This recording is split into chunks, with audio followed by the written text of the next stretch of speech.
Hi, it's Joe. Welcome to the Quilt Report. Here we are in my studio. I'm just on the last stages of making this quilt top. This is a new one. It's going to be called Extra Tropical.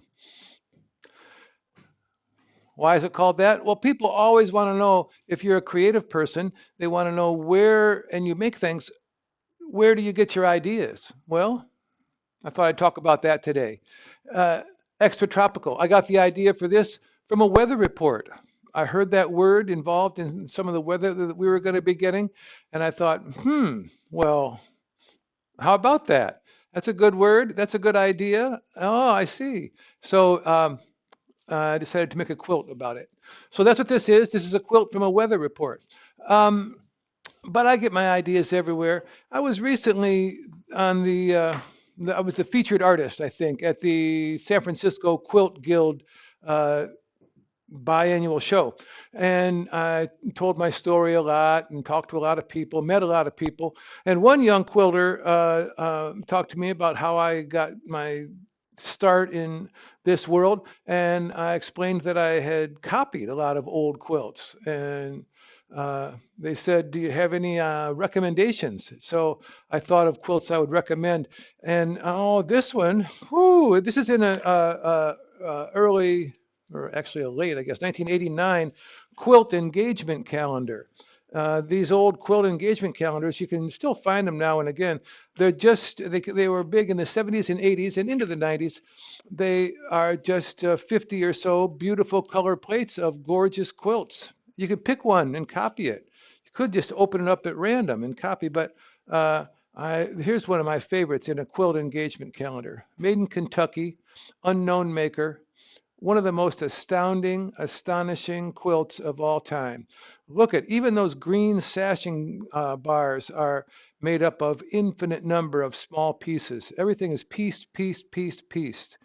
Oh my goodness, I hope I could make something half that good someday. Ah, I love that quilt. There's one it'd be good to copy. I also get my ideas from outsider art. I look at a lot of outsider art. This is an old Raw Vision magazine dedicated to outsider art that I found at a used bookstore recently. This cover, these dense lines like that, ho ho ho, that rings my bell. But they have all kinds of art in here, and it's still going. Raw Vision. You can subscribe to it. Uh, it's just great. So also, I was in New York recently. I went to a bunch of museums and looked at art in museums. Yeah. I used to just look at it and just like experience it and accept it. But now I look at the art in museums. I'm walking around from piece to piece, painting to painting, and thinking to myself, I wonder if I could steal that idea. I wonder if I could do that. I wonder how that works. I wonder, I'm looking at it differently now. This quilt, by the way, it needs a little more bias over here to balance this side out. But what I was going to do, and I changed my mind, was I made a bunch of these scribbles on some white fabric, and I was going to cut them out and insert them here. Insert one here, maybe one across here somewhere.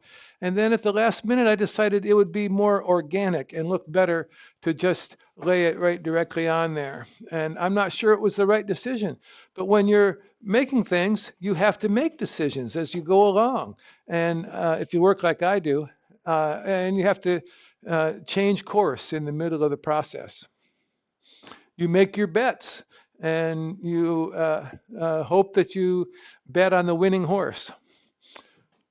Well, we'll see soon enough once I figure out how to quilt this one.